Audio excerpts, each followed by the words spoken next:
what's going to be due, let's say in 2 weeks from today, and I'm going to write this up and pop it up onto our Google Classroom, is that you're going to record a MIDI song. You can pick the song, whatever song you want. Make sure it's a song that has like some chord changes and it's not a WAP or something like that, whatever the song that is, or anything. But just make sure it's a tune that has like a melody and chords. It can be very simple. You can do a folk song if you want, like Twinkle Twinkle Little Star. I don't really care, but we need to start moving forward and making actual music in our class today. So what I'm going to do is I'm going to record something right now, and then I'm going to send that to you all. Like, I'm going to do it in front of you, and then I'm going to zip up the session and send it to you on the chat here, and then you'll download it, and then we can work on it together. So I'm going to open up a new session in Pro Tools, and we're going to do a standard jazz standard tune, and it's going to be All the Things. So I'm naming it, and today is 9/29. Whoops. Great. And this is all set up correctly, and I'm going to save this to my desktop. Let me just fix my click sound here, so it's that. And I'm going to add Command-Shift-N 4 stereo instrument tracks. So what we're going to have is a melody, chords, a bass line, and a simple drum track. So we're just going to start out with that. All right, so I'm going to use Mini Grand for the piano sound.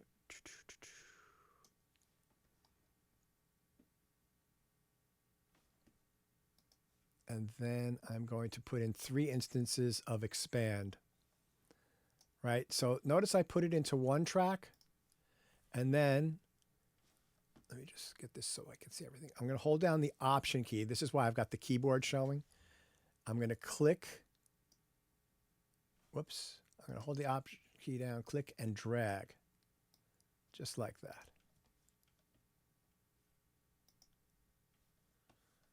Okay. I have to adjust some windows here on my second screen. Great. Okay. And then, so now I'm going to, before I do any recording, I'm going to name this.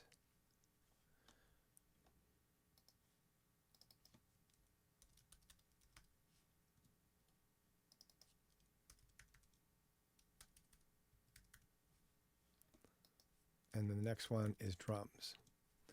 And let's see how these are all white here. They're selected. I want to unselect those, so I'm going to hold down the Option key and click, just like that. And then I want to put the melody at the highest level. So I'm going to record the piano track first. So I want to get my tempo. Dum, dum, dum, dum, dum. So I'm going to go bum, 2, 3, 4, 1, 2, 3, 4. So I've clicked right here where it says tempo, and I'm making sure that I'm back at the beginning of the session here at measure 1. So so I've clicked this open. 1, 2, 3, 4, 1, 2. That's my tempo. I'm going to tap on the letter T, and that will get me my beat per minute. 2, 3, 4, 1, 2, 3, 4, 1. So it's about 115. Let's make it an even number, so I'll go 114. All right, and I've got my count off, and I'm going to set my count off so that it's 1 bar because I don't need 2 bars. And the way that I did that was I just double clicked right on the 1 bar there, and this gives me my click and my count off options. So right here, count off only during record for 1 bar. And make sure that the click is only playing back during record. That's very important because it's annoying to always hear the click. All right, so I should have a piano sound here, hopefully. That's audible to everybody. So I'm gonna play the first 8 bars, all right, without the jazz introduction that everybody typically does. So, and I'm gonna play them very simply, the chords, okay? And I have a reason for that. 2, 3, 4. Oh, whoops. So I made a mistake. I did not have my click track activated, my metronome. So I have to turn it on so that it will play while I'm playing.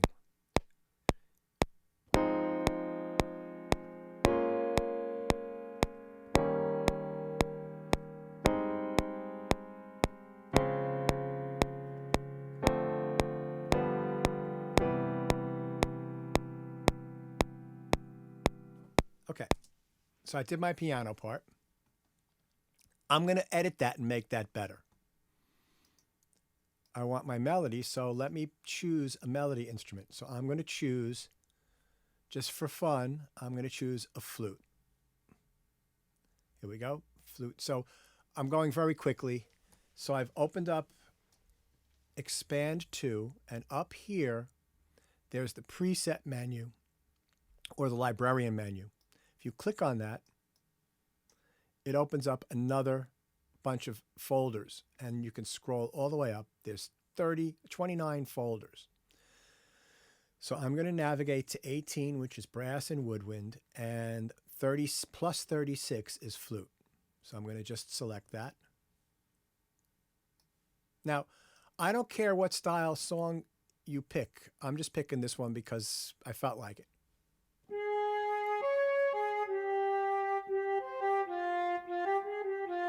So that's the melody, right? 1, 2, 3, 4.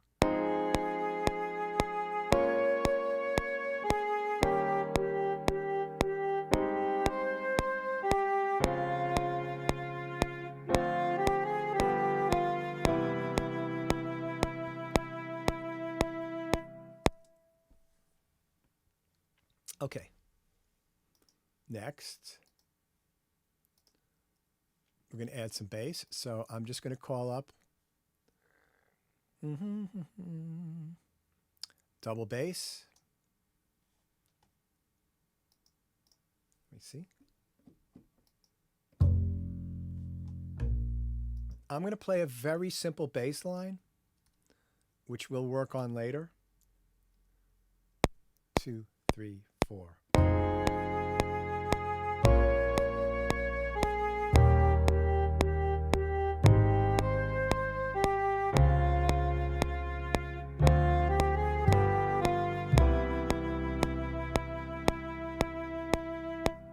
Right? Now, drums.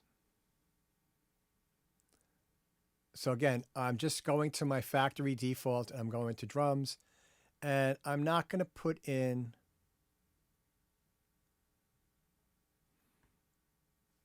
anything fancy. I'm just going to do warm drums. Let's try that and hear what that sounds like. That's fine. So what I want to do, and I'm going to show you something different, is I want to put a hi-hat on beats 2 and 4. That's it. So I could play that in, right? Not a problem. But what if I just opened up the MIDI editor here? I've got drums selected.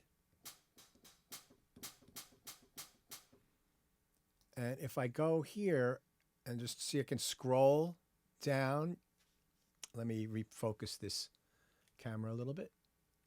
There we go. I'm using the mouse and I'm just hovering, or I can scroll this keyboard. And there, that A flat, that is my hi-hat. So I want to have it on beats 2 and 4. So let me select an 8th note as my grid and get my pencil and then zoom in. And up here in our timeline, here's beat 2. So I'm just going to draw in on beat 2 and beat 4 my drum. And then, right, I've got that in. I highlight that. That's one measure. You could see right here that it's one measure long. It starts at the beginning of bar 1 and ends at the beginning of bar 2. And then I can use Command D to just duplicate that out to the end. And all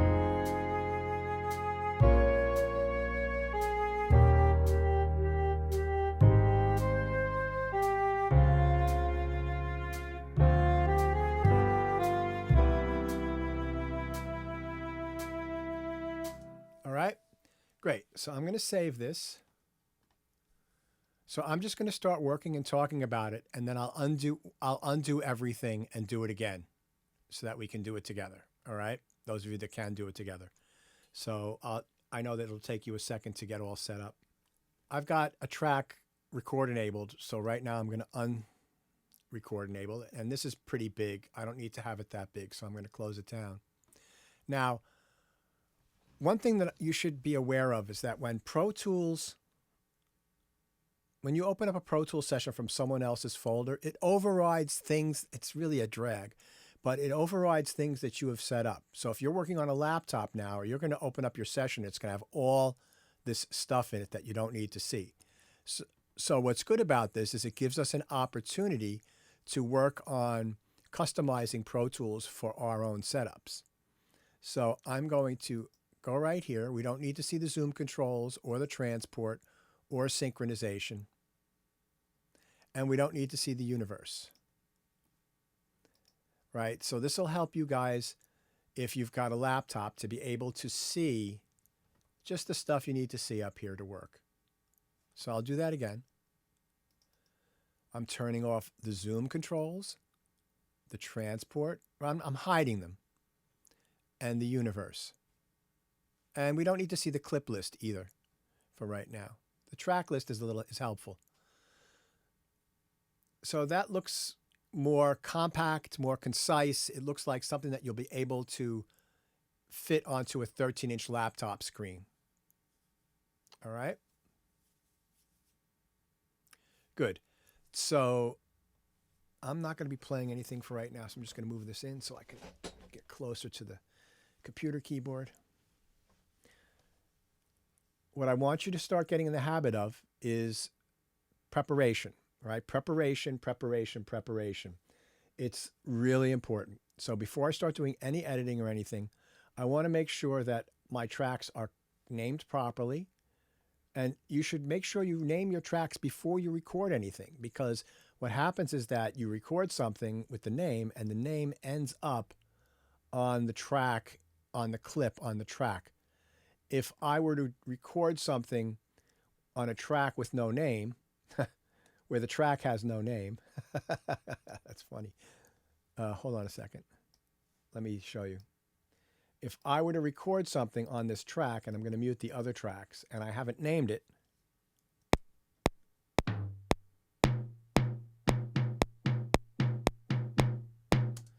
right, you see right here,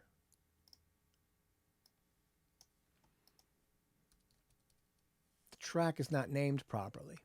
It's named inst. And we can't have that. All right. It's not good for track management and for file management and for knowing what things are. And also, if you send this off to an engineer, they don't want to, like at some point in your life, they don't want to see tracks that don't have names. All right.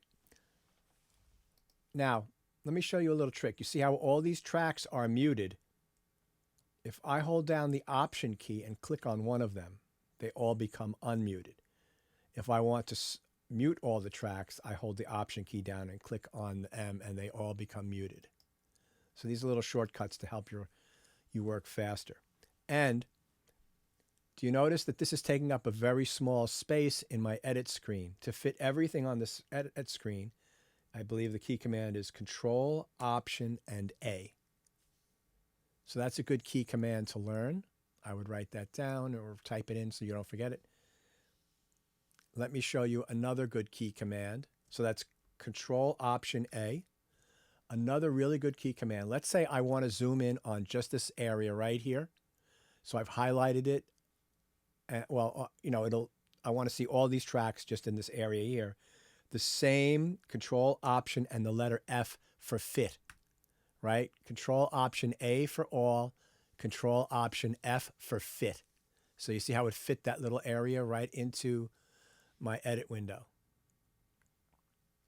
And now let me zoom back out to all. Just, okay. Now, you can't play piano, right? Well, but you can put in these block chords like this. You can't play keyboards well, but you can put in a bass line like this. And you can't play drums well, but you can add a little backbeat like this. So there's two things that we're going to go over. There's two things we're going to go over right now. One is editing to correct and clean up the timing and the dynamics, and then editing to create parts that you can't play, right? It's helpful for this study to be able to play some keyboards. It's incredibly helpful. There are other methods for entering notes into a computer, like you can have something with pads on it, like drum pads, like Ableton Push or Machina by Native Instruments. But the most common method for entering notes into a sequencer like this is through a MIDI keyboard. So having some keyboard skills would be really great. If you don't have a lot of keyboard skills, some of these techniques that I'm about to show you will help you to create parts that are beyond what you can play. So the first thing I want to do is, let's take a look at the melody. Oh no, let's get into color coding before we do any editing. So I want to have all of my tracks a different color. So I click, okay, so let's go back to this. And so I click in this area here, and the palette comes up. And I'm just going to click from, I'm just going to go right across the spectrum here. And let's go to this color here. Let me go over that again. I want to color my tracks. So I double click on this bar over here on the far left-hand side, and it opens up the palette. Now, you just click on the track that you want to color, and then you just pick one of these colors. What I would recommend you do very seriously is avoid, in this area here, the yellow and the light greens. I would avoid these colors. This one's okay, but I would avoid the light yellows and the lighter greens, because I'm going to teach you how to edit the velocity of notes. And there's velocities in here. You can't see them because the yellow blends in with the background. So it's not a good choice. So if I were to change this to red, you could see this stuff here. I haven't showed you this yet, but you could see here, these velocities are easy to see right now. So I would avoid, and if this track was like the very light greens are harder to see too. So the darker ones are fine. And the gold and the dark yellow is fine. It's just these couple on the top. Now let me just show you something about the color palette. Right here, there's a little box right here. If you click on this, the whole track area over here becomes color coordinated. So I've got it set with the saturation and the brightness very low. But if I turn it up, you can see that all this area here is colored. If I turn this off, right, you can see that only the bars and the clips are colored. Now, if you do not have your clips, which are these areas over here, being the same color as the color you chose on the palette, it's very easy to fix that. You would go to Setup and to Preferences, and you would make sure that the tracks and MIDI channels, and for the default track color coding is tracks and MIDI channels, and the default clip color coding is track color. So what I'm going to do, so now this is starting to look good. It's my contention that it's really things that look good keep your attention longer. You know, if your tracks look disorganized and sloppy, it's visually difficult to pay attention to. There is something to be said for being organized and having things colored in a way that it's pleasant. It's pleasant to look at. I'm looking at a computer screen sometimes for 8 hours a day, 10 hours a day. You know, I want to have something that's pleasing to my eyes, and setting up the colors in a way is really helpful. Now, like for example, I'm not a big fan of really turning these colors up all the way. It's a little too much for me. I like things to be a little bit more pastelish, which is, I set the saturation like this. But this is a preference and a taste thing of your own. Not, one way is not better than the other. It's only what's right for you. Okay, so let's start talking about the melody. And what I want to do right now is hit the S right here for solo. And I'm going to solo the melody out. And I'm going to highlight that and open up our MIDI editor, which is down here. It's this little, it's very tiny, but it's a line with an upward facing arrow. And the melody should open up.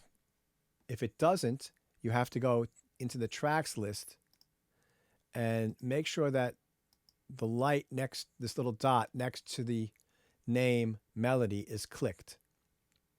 Now, if you open this up and the color on the border here does not match the color of the notes, there's a little tab right here that you can click that will adjust that.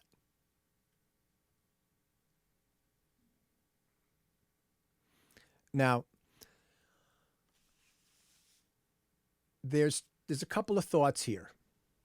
One is that music should not be played perfect unless that's the desired effect.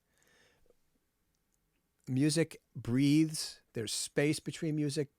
People don't keep metronomic pulses in real life unless they're playing to a click track, and even then they don't. But for our purposes, this is an exercise in learning how to operate Pro Tools. So we're going to do some editing, and we're going to make the rhythms of things be right on the grid. So I've got the grid here set up for 240 ticks or a 16th note. You can leave it there, that's fine. And if you notice, I've got a lot of notes that start before the grid.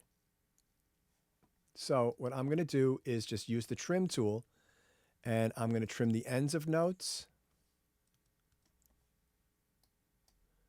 and the beginning of notes and just snap them to the grid. Now, except for bar 2,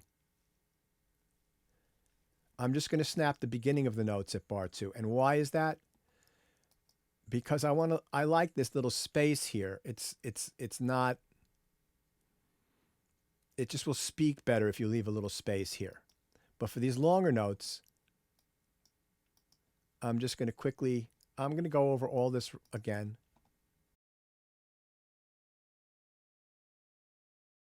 So let's take a listen to that now.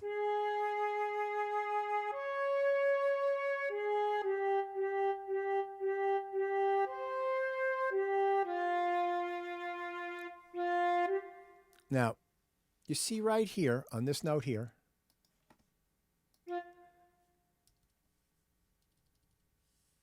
I left a little space here at the end of the bar. Why is that? Because the person needs to breathe. It's a flute player. So I'm simulating that. I could also probably do one here.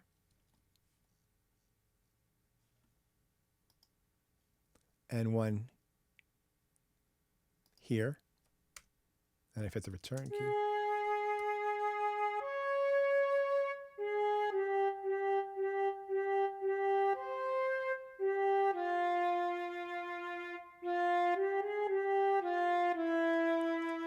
Now, that's all well and good. But let's talk about phrasing with dynamics, right? I'm going to right here at the bottom, there's this bar, the border, the colored border here on the far left side of this edit window. At the bottom, there is a little right-facing triangle. If you click on that, another little window opens up. And these are the edit lanes. They're called L-A-N-E, like a road and highway, right? If you've got a 4-lane highway, there's 4 different lanes, or a 2-lane highway. There are all sorts of editing parameters here. But for right now, we're just going to work on velocity, which is the one that it defaults to. Now, you can resize all of this stuff.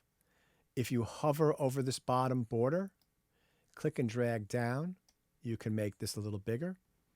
You can make this lane bigger by hovering over this area here with your cursor, clicking and dragging down. And that's nice. Now you could see everything. And if I wanted to fit everything in to this window, which is now active, again, it's Command Option. Oh, well, it seems to not be working here for some reason. Let's do this. I'm going to select all this and fit that in like that. There we go. All right. Now, make sure that velocity is selected. It's the top level of the list.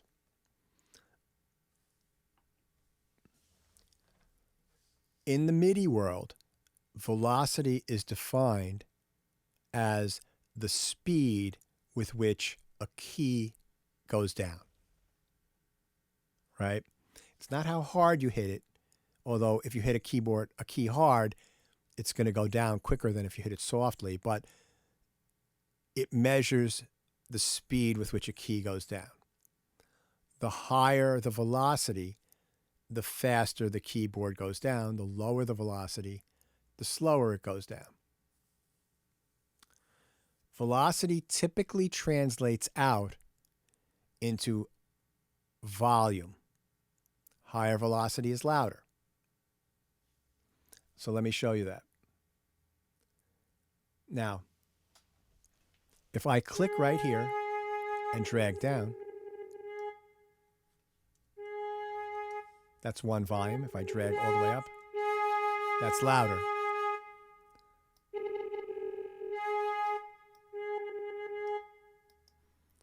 And you notice here, the way I've got this set up is that there are different colors, purple, this blue or purple or whatever this color is.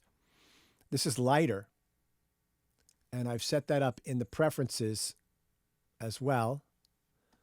MIDI note shows color velocity, which is really good to, and I'm going to show you how this works in another way as soon as we go through this lane editing thing. So the lower the velocity, the lighter the color. And that color will change. So see how it's darker now?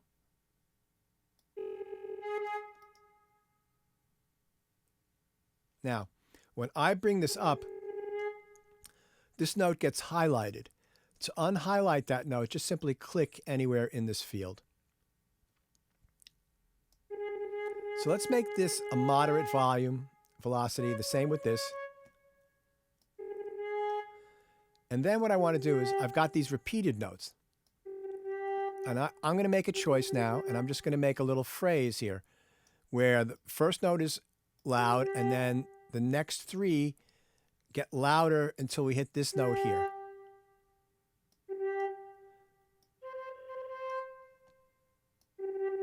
And then this is a little bit. So let's listen to that so far.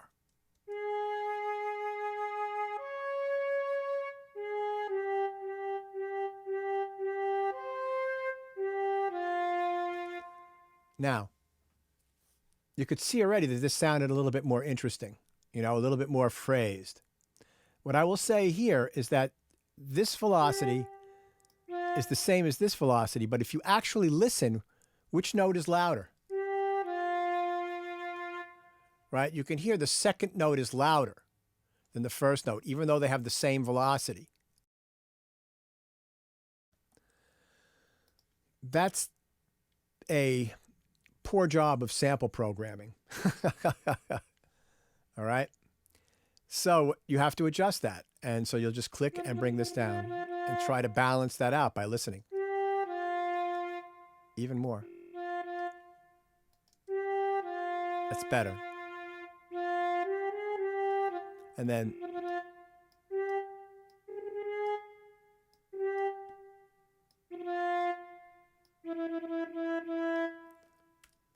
now that I'm listening to this, I think it's too slow. So I'm going to bring this tempo up. And the way that I change that is I hit return. So I get back to bar 1. And I'm just going to type in 132. I'm going to make it a little bit brisker.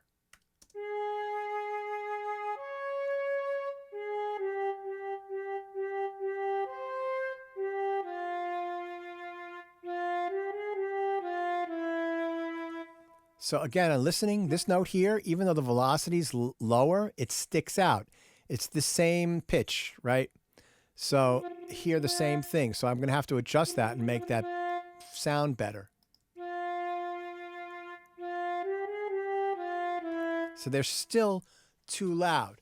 Now let me show you a trick.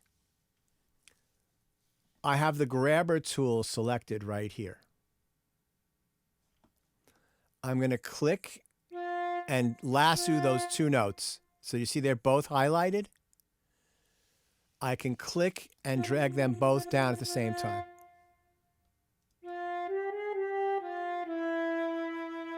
And that sounds better. All right, so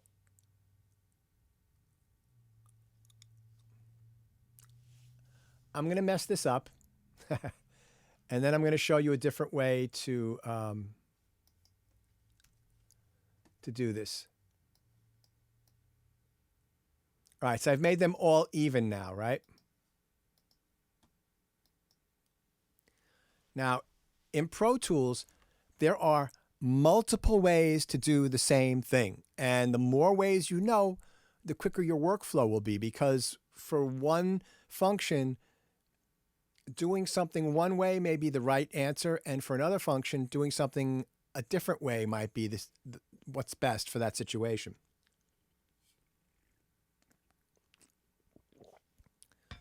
Okay, so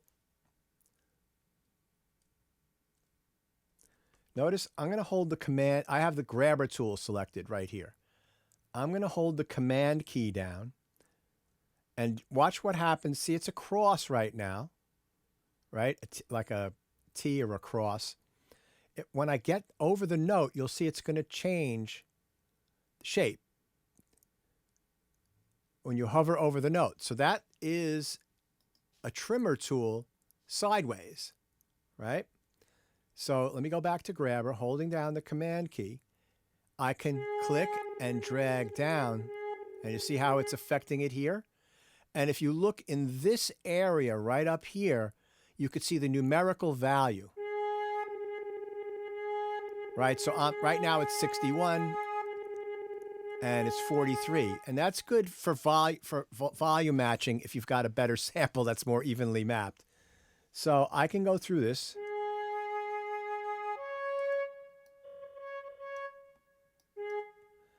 Right, and leave those, let's bring these down. So I'm going to select these two and hover, click and drag down.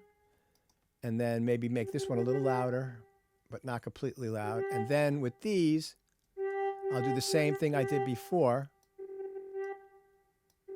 And notice I'm just holding the command key down. I'm not moving it off the keyboard. So now let's listen to our phrase.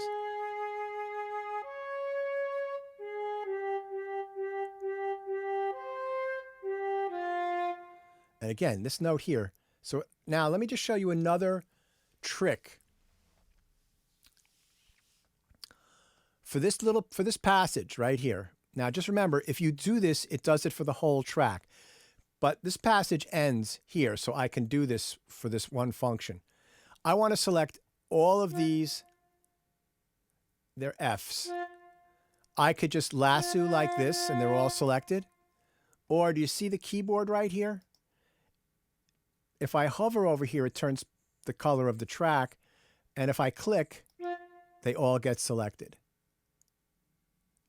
Okay, so Wander, you came in late. I don't know if you're following along, but in the chat room, there is this session that you can download and open in Pro Tools if you're following along, or if you're just watching and you want to do this later, that's fine too. Whatever works for you. So for everybody, it's this all the things right here. Because now we have 13 and we started with 9 or 8. Okay, so I've selected these and I'll hold down my command key and bring these all down.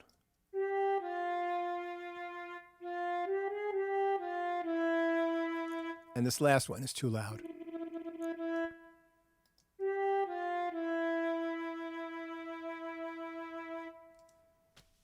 Okay. So that sounds pretty good. I like that. So what I'm going to do is I'm going to save that. Command S. Now, what you could do is you can keep a diary. Let me show you what I mean.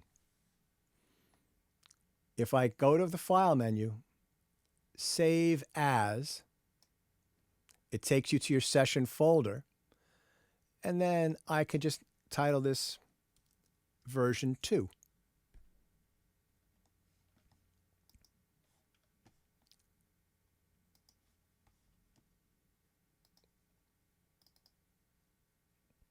And they both live in there. Now, you may ask yourself why this is good, or why would you do this? What I would tell you is that, let's say I'm working on films, right? I write music for films. So I start on a Monday and I'm working on a cue. And I work for an hour. And I decide, let me go back and rework some things.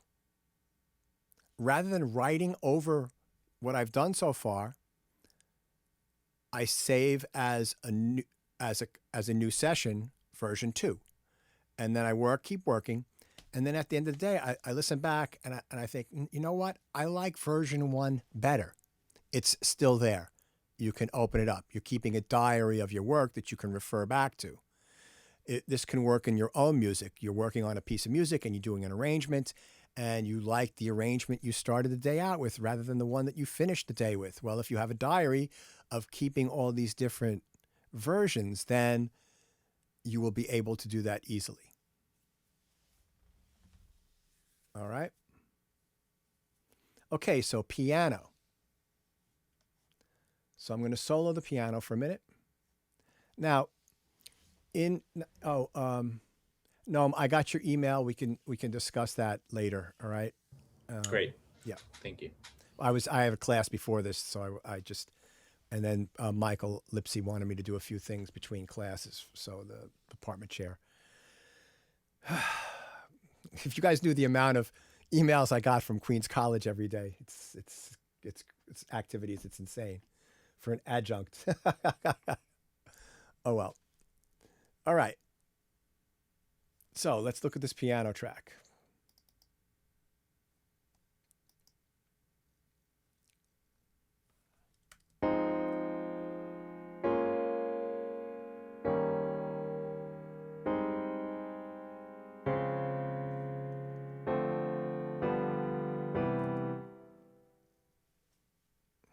First of all, I can't stand that color, so I'm going to change it. I don't like that either. That's better.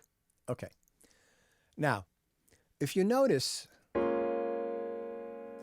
there's no notes right in this area, but the sound keeps on playing. Right? Can anybody think what's happening there? Like if I'm playing the piano, how do I get that to happen? A real piano. Don't you hold down the pedal? Yes, a sustain pedal. So I've got my lane open. Oh, these are not the same colors.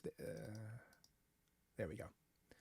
If I click here, notice that there is something amber here, right? Amber means that, except with the exception of velocity, if any of these are amber, that means that there's information on those lanes. But I go to controller and I go to sustain, you could see that there's my sustain pedal right there.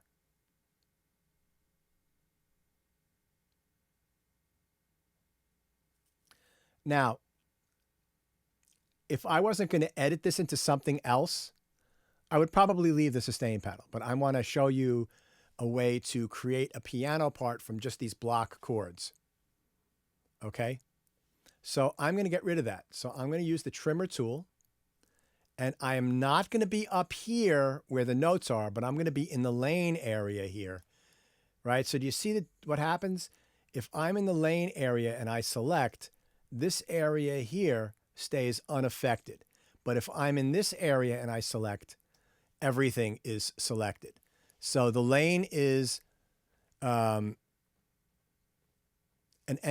like an entity unto itself. So I'm going to just click, right? You can see the mouse over here. I'm clicking, and I'm just going to hold the mouse clicked, and I'm going to drag to the right so that it's all highlighted. And I'm just going to hit right here the delete key, and it goes away.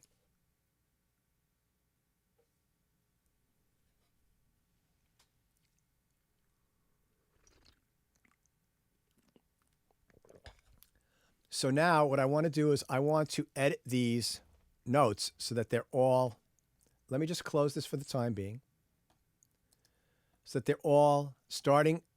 I want this to be perfect for right now, and then I'm going to edit it out. So very quickly, I'm going to use the grabber tool, and I'm going to click and drag so that they're all selected, and then go back to the trimmer tool and just drag that and snap it to the grid. Now there is a way to navigate through the tools, but let's just do it manually for the time being. It's a lot to get together. So click and drag, go to the trimmer tool, snap it to grid. And also the same thing with the beginning of the notes. And then click and drag.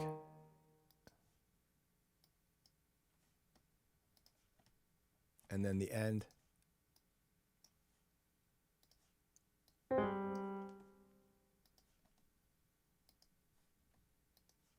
Oh, and then drag that out. So I'm just going to quickly go through here.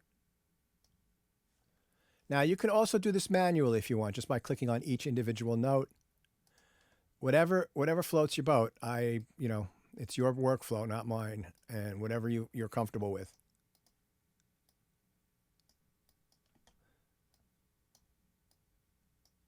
Now there are ways to do this automatically, but I want to teach you these mouse skills. Like I said, there's many ways to do things in every DAW, but learning these basic mouse skills will come in handy later. And the end of this. So now I've got something that sounds like this.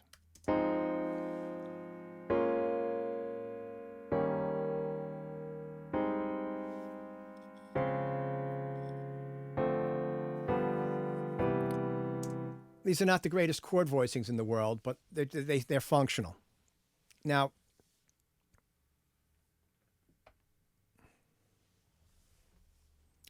one of the things a really good pianist does is they voice their chords. And that is two different meanings. The first thing about voicing chords is the way that you arrange the notes. So, for example, the first chord of this piece is an F minor chord, right? I can play it like this. I could play it like this. I could play it like this, right? I could play it like this, or like this, or like that, or like this, right? There's many different ways where you could play that same F minor 7th chord. That's one kind of voicing. Another kind of voicing is where you bring out the most important note in a note in the chord and make it a little bit louder than the others. So, for example, if I were to play a passage like this, I'm playing all the notes at the same volume. Well, if I wanted to, right, I made the loudest there by my touch and the way I played it, right? And that takes decades to develop that, which you guys don't have to worry about. You could do it right in Pro Tools. So let me show you how to do that. What we're going to do is we're not going to open up the velocity lane right now. Well, let me just think about this for a second. All right, I'm going to show you two ways to do this. So I'm going to select the bottom notes by just clicking and dragging. And then I'll hold my command key and just drag that down 10 or 15. And then I'll do the same thing here.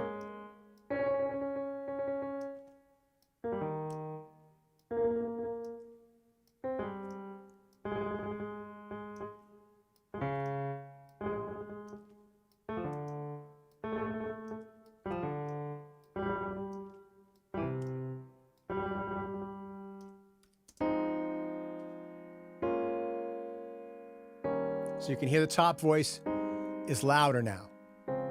It's voiced. Right? So you've got like a little melody that goes against the flute melody.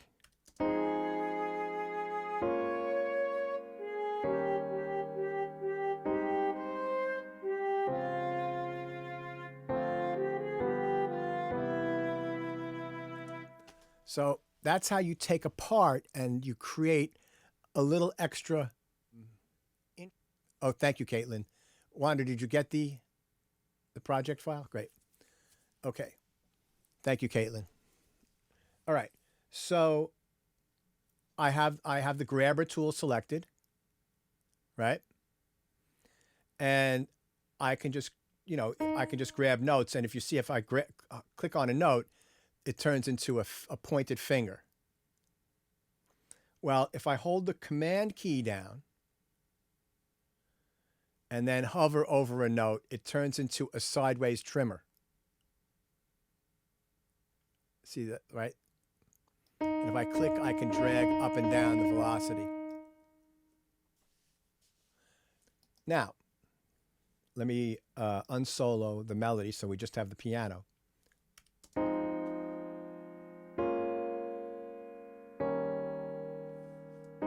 So that's one way of doing that. Let me show you another way.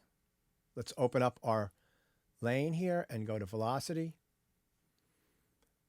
What you can do is, let's say you start out and you've got a mess. If you use the trimmer tool and you hover in this area here, you don't select any notes, you just hover. If you click and drag up, they all go up and down. Now, this is a lot of information, right? So just get as much of it as you can. I'm going to post this video up on YouTube so that you can review this stuff. There'll be chapters so that you can skip ahead to the stuff that you need to see.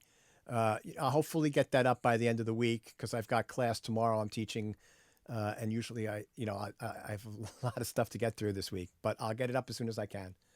All right, so now they're all even. And you can adjust it so they sound nice. And then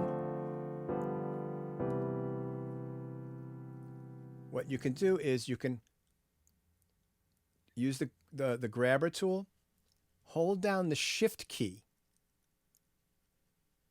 and then click on all the top notes. See, I'm still holding on to the shift key. They're all selected, right? And then you could either click on one of these velocity things and drag it up, or you could use the command or control with the grabber and drag them up. And then now you have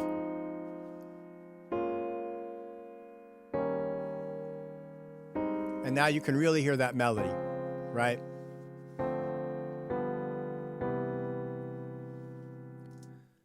So I'm going to save right now, right? You're always saving or saving as. Don't let too much time go by without saving, because if you crash, you'll burn. All right, then you have to do all your work over again. You with me? Yes, sir.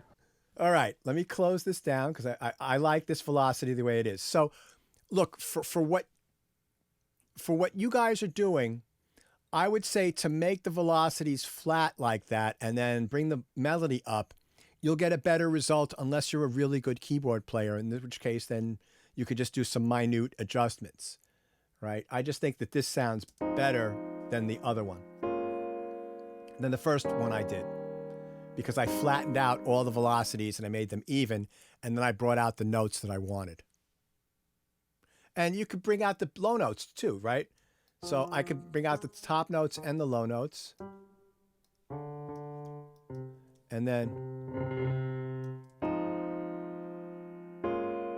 right, we've got so you could do any combinations. And then if I wanted to undo that, it's simply Command, hold on. It's simply Command Z, and that undoes what I just did. So let's get our melody back in there. Somehow I undid that. Okay, now you can play some block chords on the piano. You could play some block chords on the piano, but you can't really, even if you use the technique I showed you last week where you made a preset tempo that's 20 or 30 beats slower and turn off the conductor track to play and then use the conductor track to get it up to tempo, you still can't play a keyboard part. So what do? You edit a keyboard part together. So I'm going to show you a couple, and I'm just going to go through and then I'll undo and I'll go through and I'll undo. So just watch and then we'll do one together. So I'm going to do a couple on my own. So I think just watch, and then those of you that are following along, we'll do it together. So I want to make something that's got a bass and then a chord, right?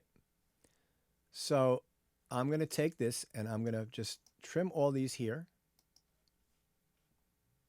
Oh, not the bottom one. Right? So that's boom, ching. And then I want there to be boom, ching, ching on beat 4, another chord. So if I go to my trimmer tool, now this is a really important, I'm going to show you two really important commands. The first one is separate, where I put the cursor in the area that I want to separate, Command or Control and the letter E, right?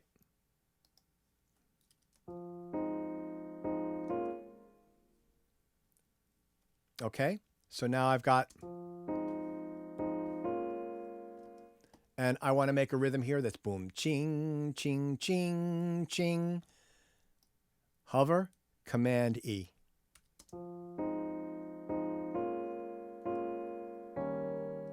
And maybe a little syncopation here. Something, whoops. Like this. And then here I'll do the same thing at the beginning I did at the beginning.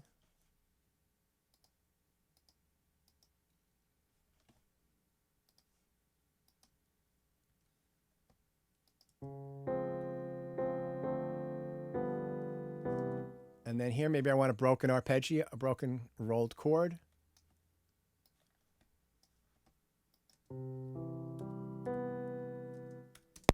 Whoops.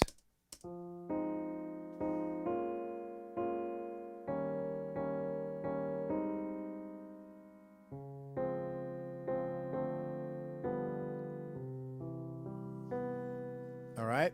So again, if I couldn't play piano very well, I just created a nice part. So that's one thing you can do. Now let me undo all that. And I'm just doing Command Z over and over again until I get back to the beginning. What if I wanted to make something that was more of an arpeggiated figure, right?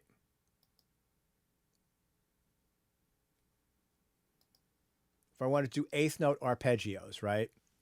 So if I took my cursor and just separated out on the eighth notes, and let me zoom in. So I've got all these notes here, and then just get rid of the ones.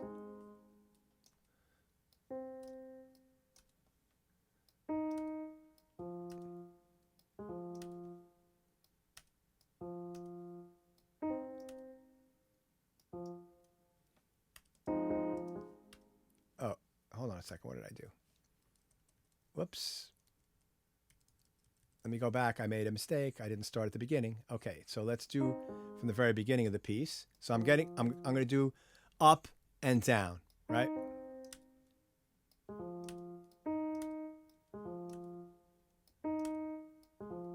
And I'm just clicking and dragging and selecting those two and deleting them.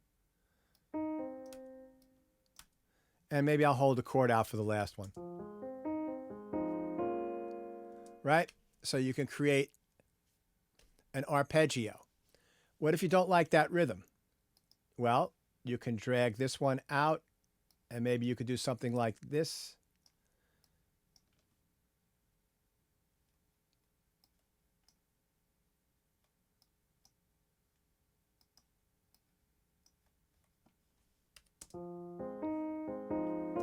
Right? You can create a little syncopated feel like that. So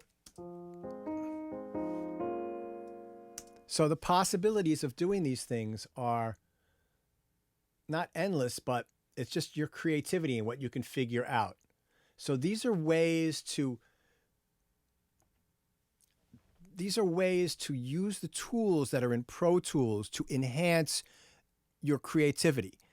You just need to be able to think of something and conceive of it, and then use the edit tools to do it if you can't play it. If you can play it, just play it and do some touching up with the editing tools. But not everybody's a good keyboard player, or you don't even have to be a good keyboard player, but not everybody has keyboard skills. So as long as you can get these basic notes in like this, then you can use these editing tools to create some very nice accompaniment figures here to enhance the melody, and we'll do a bass line soon. So let's do one together now, all of you guys, if you want. So we'll do the simple one. We'll just do some rhythmic chords. All right? So in the first measure, I want to do ba, ba, ba, ba. So 1, 2, 3, 4. So I want to have the chord, I want to separate out at bar 2. Can you switch your stream back? Oh, I apologize. Thank you so much. Okay, so I want to, and let me get the keyboard also. I want to do 1, 2, 3, 4. So I'm hovering over beat 2, and I'm using the selector tool, and I'm going to separate. Command E, and then I'm going to go over to 4 and Command E.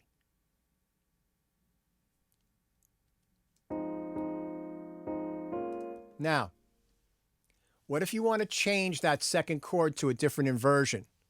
How do you do that? It's really simple. So for those of you that don't know, an inversion is when you take the bottom note of the chord and put it on the top of the chord. That means you have to change the pitch register. So very easy. So let's take our second chord, and we're going to take the bottom note. We're going to select it with the grabber tool, and we're going to jump it up an octave. Now, I could just click it and drag it up an octave, but learn your key commands. You hold the shift key down, and you push the up arrow, and it jumps up. Let me do that again. I've selected on the second chord the bottom note, holding the shift key down, and pushing the up arrow. Now,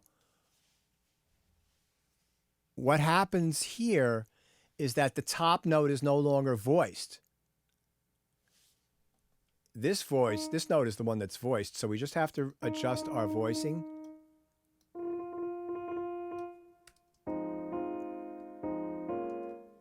right? And so now you're creating a little melodic interest in these block chords that you started off with.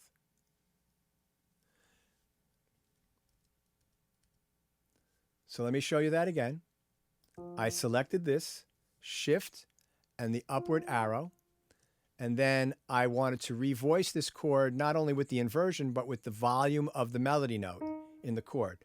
So I just have the Command or Control, hover and drag down on this note, and then drag up on this note.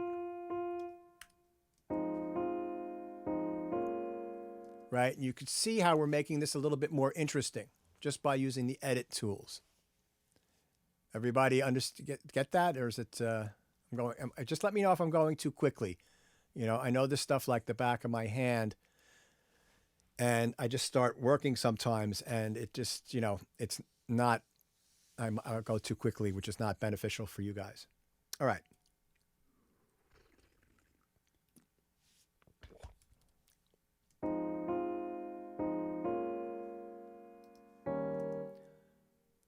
So let's do this on beat 4 of the second measure.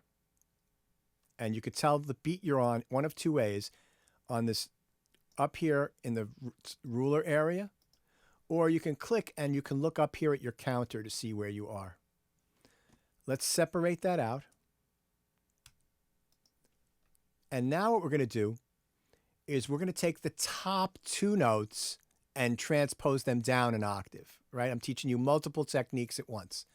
So I'm going to click above here and drag and select those top 2 notes. And I'm going to hold the Shift key. And if the up arrow was to transpose something up, what do you think will transpose something down an octave? The down arrow. Now, this used to be the top note. So that's too loud now. So we're going to revoice that and make this one louder. So let's take it from the top.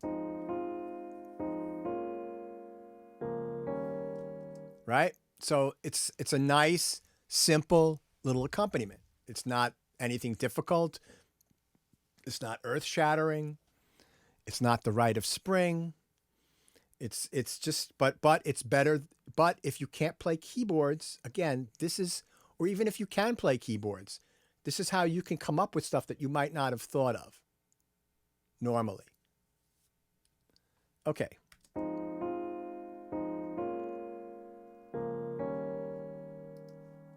Let's make this one here on bar 3, and let me zoom in using the T key. So I'm on bar 3, beat 3. I'm going to just separate that out, and I'm going to leave that one alone.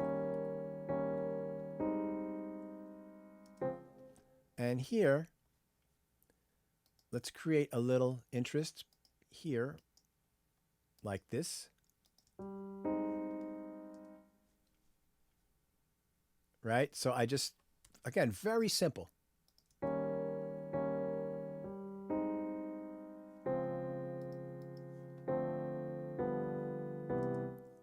And then let's do this. Let's leave this measure alone, and we'll go to measure 6. And let's play around with the octave. So I'm going to separate this out into 4 quarter notes instead of 2 half notes. Right? And let's take the top note here. And before I transpose it this time, that's no longer going to be the melody note. So let's just change it right now so that the velocity is not so loud, so high. So click and drag down. And then jump that down an octave with Shift and the downward arrow. And then bring this one up. And then we'll do the same here.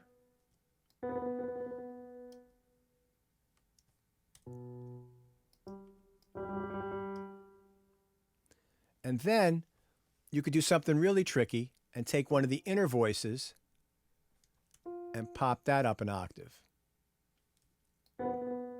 And then adjust the velocities like that, and then you can get something.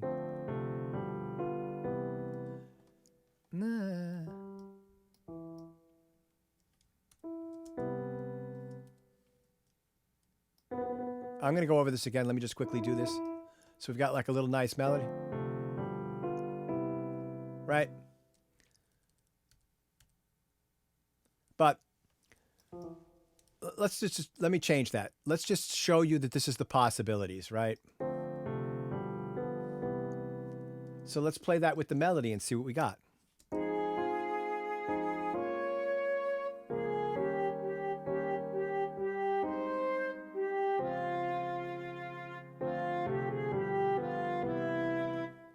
Okay, so this measure 6 doesn't sound great, right? So let's take this. So I tried something and it didn't work.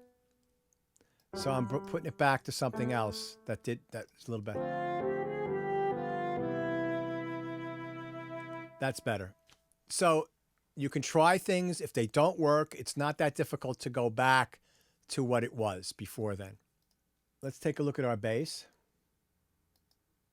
So I'm soloing that. And then I'm going to select the bass from over here. So if I just click on this dot to the left of the word bass in this column, and then turn the dot off on the piano, you'll see that we've got our bass.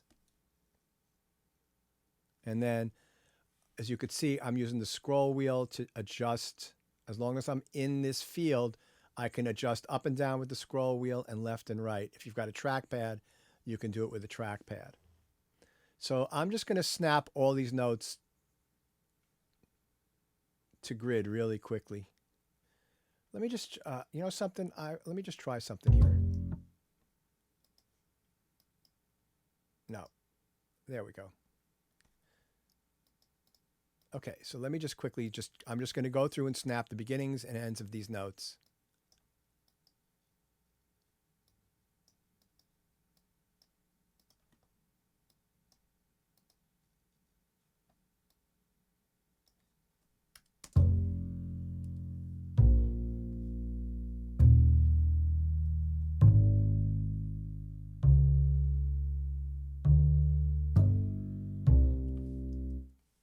So I'm listening to that, and the velocities don't sound bad to me.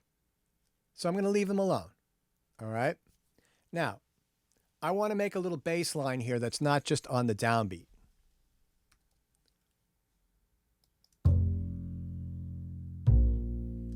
So I know that the first chord is an F minor chord, and the second chord is a B flat minor chord. So what I want to do is I want to have a note that connects the F minor to the B flat minor. So I'm going to go on beat 4 and I'm going to separate that out. And I'm going to make sure that just this is selected. And I want to change that to a different pitch. Now I can just click and drag that up and down, left as I want, but I can also use the upward arrow here and move that to that A flat so that I've got, right? Now, if I'm here and I want to go over to edit the next note, if I hit the right arrow, I can get to that next note, and then the left arrow to get back. So that's how you can quickly navigate through notes. So I want to add a rhythm on beat 4 here. So that I've got.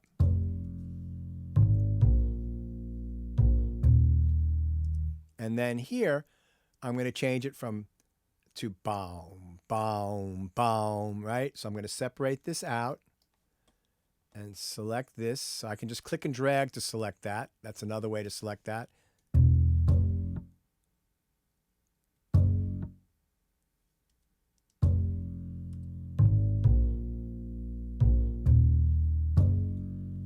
Oh, wrong note, correct? It needs to go up one more. So you can use your ears.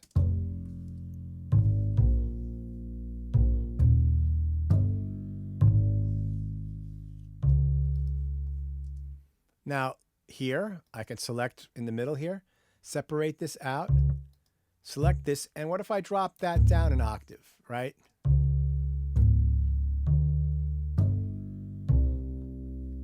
That sounds pretty good to me. So let's listen to everything I've got so far.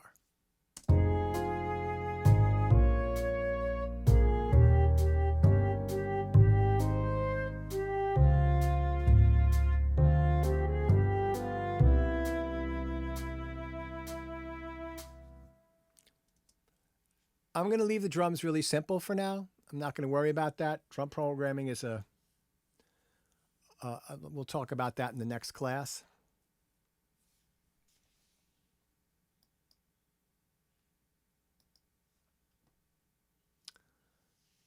Okay, so that is an insane amount of stuff to digest, right? What I'm going to tell you is that that's like 2% of all the MIDI functionality that Pro Tools has.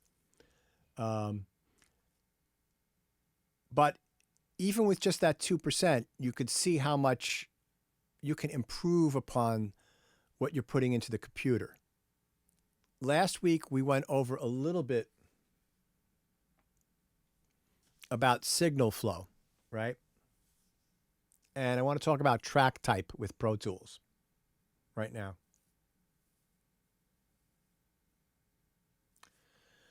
We've been using instrument tracks. Pro Tools has many different types of tracks, but the ones that there's for our class, there's only 3 that we need to be concerned with. Instrument track, audio track, and what's called an AUX track.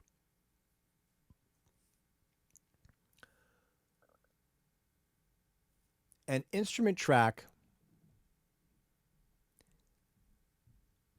is a combination of 2 different tracks. It's a combination of something called a MIDI track, which we're not worried about in our class, and an AUX track.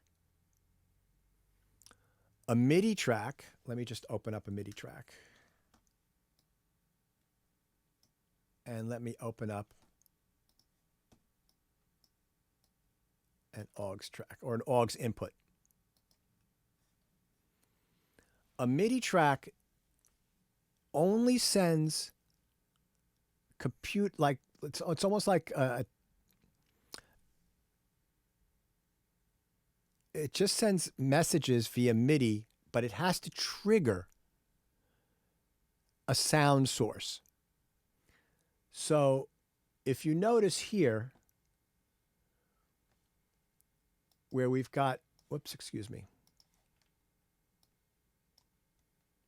instrument track, you have this column here where the instrument is. You don't have that in the MIDI track. You don't have an insert in the MIDI track, and you don't have a send in the MIDI track. All you have is the record and the naming and this bit here, and then the output. So let's play a game. So if I click on the output, I can send it to the piano mini grand, and if I hit the record, you see right here, it's triggering this track. So MIDI stands for Musical Instrument Digital Interface. And MIDI was a spec that was developed in the early 1980s to get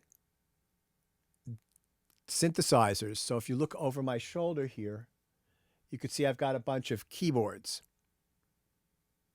Actually, give me 1 second. Let me get a prop that will help this conversation. Hopefully my earbuds won't come out. So I've got this little Arturia key step here, right? Now, this is a tangential aside, is that those of you that only have the little keyboards that we were able to get you from the college, which would be Christy and probably Richard, while this is not as optimal as having something with full-size keys, I scored an entire film with this very keyboard a couple of years ago and a laptop, right? So it's just a matter of understanding how to use this, and you can do quite a bit with this. All right, so let's just imagine that this is a synthesizer that makes sound. This is just a keyboard controller. It's not hooked up to anything. If you look on the back here, there are a bunch of different ports or plugs. Let me get one more prop.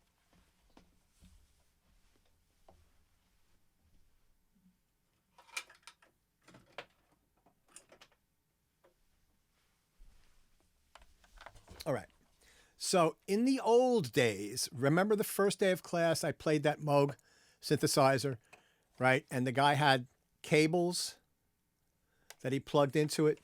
So I've got little plugs here for these cables, and you would plug this into here, and actually into here, and then you would take this and plug this into a sound module, and then you would be able to control that sound module from here, and that's great. You can get all sorts of things to communicate to each other. Like if you look at, okay, so do you see that keyboard right there? Right, that's what's called an ARP 2600. You see it's got all sorts of cables patched into all sorts of different areas, and I'm routing audio and control voltage, what's called control voltages, to affect different parameters.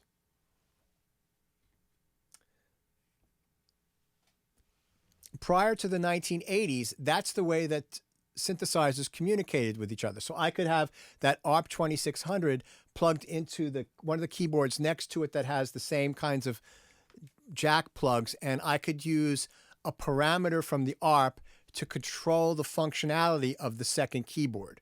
And once you interface these keyboards together, right, this is, again, signal flow, understanding this stuff, and I know this is a bit above your head, but I'm giving you a history lesson as well right now.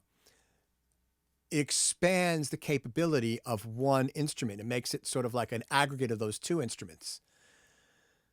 The problem is that different manufacturers used different specs to communicate with each other, and some of them weren't compatible between different brands. So all the manufacturers got together in the 1980s and decided that they needed something else, and they developed what's called MIDI. All right? Now with MIDI, you have these two jacks back here. And what happens is that you take this 5-pin DIN cable and you plug it in like that, all right? And now this is MIDI out. And then I would take the other end of this cable and plug it into the MIDI input of another keyboard, and then I could play. Let's say this is a Roland synthesizer, and it made sounds, and I had it plugged into a Yamaha synthesizer. I could play all those sounds from this one keyboard, and you could layer and create aggregate notes. You could also do things like send messages to change the sounds on all the instruments at once.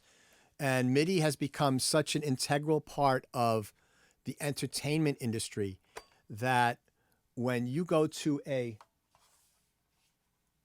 Broadway show, MIDI is changing the lights in the show, doing all the light changes. When you go to see a concert, they have big light changes. MIDI is doing all that. It's become a very useful spec. So what does MIDI do? It just transmits data. And MIDI has, with this keyboard here, it has one port on the back.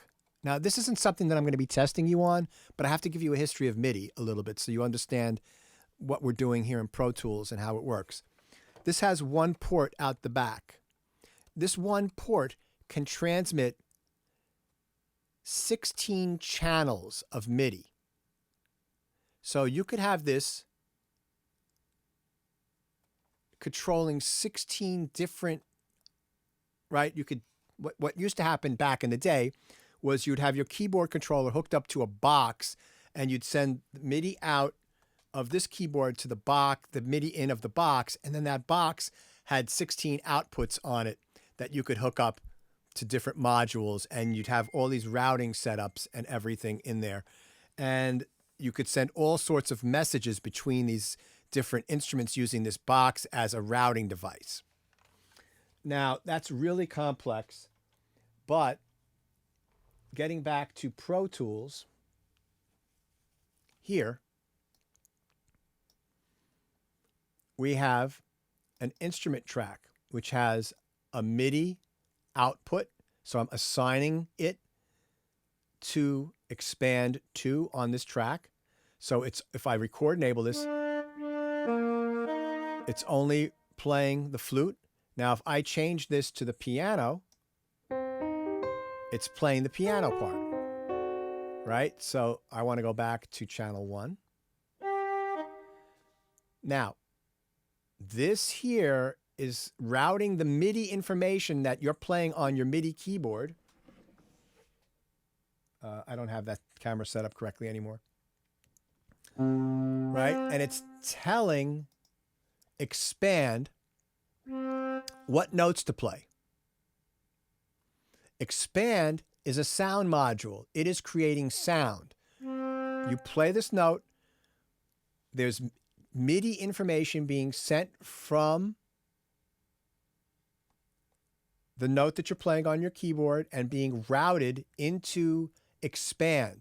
Expand creates the sound, and then the sound comes out the output. Now, that makes the instrument track a combination of a MIDI track and an AUX input. An AUX input is a track that you can route audio through, but you can't record audio onto it. So what do I mean by that? Let me show you. I'm going to take, and we're going to get into this later in the semester, but this is a little taste. I'm going to insert a reverb track into this AUX in the inserts column, and I'm going to name this reverb. Whoops, reverb, not reverb. Okay. If I go right here to the sends column and I select this, first I need to set an input to bus 1 and 2. I'm going to get into this in detail later, so don't worry if this is over your head right now. Just stay with me. We're going to go over this multiple times till you get it. I'm going to send a copy. I'm going to select a bus, and I'm going to raise the level of that bus and watch. Let me do one more thing. Okay, so that note sounds very dry.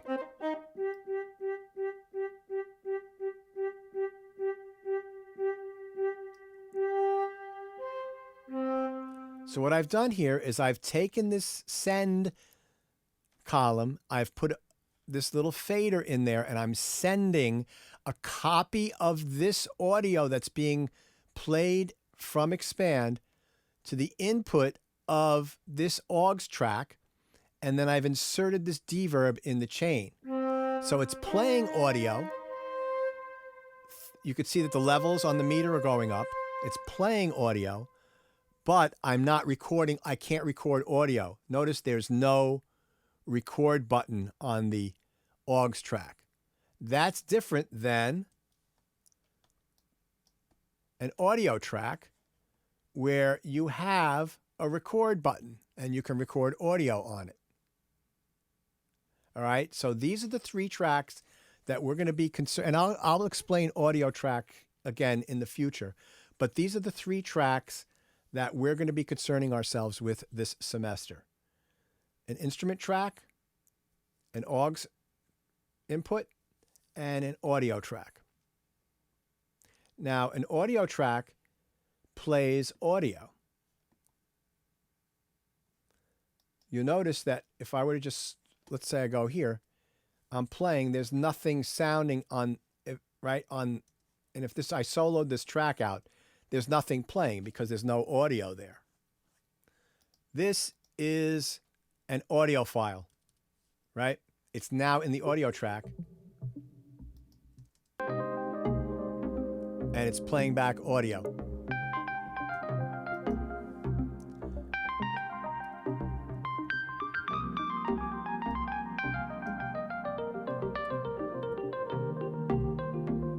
So an audio track, so a track, an audio track and an instrument track only create sound when there is data in the track. So notice there's MIDI information here. That's these notes in this, And this is called a clip, right? And that plays back.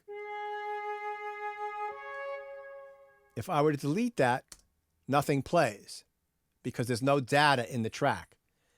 In the audio track, there is an audio file. That is the data in that track. And it creates audio. If I were to delete that, nothing plays because there's no data in the track. An AUX track is different that it doesn't have any data in the track. You send a copy of the audio and it just plays through that track.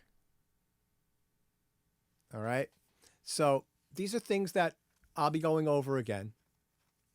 Now, I have a couple of people that I want to go over a few things with after class. So we're going to, I think at this point, this is a good place to have a pause here. There's like so much information. It's jam-packed, you know.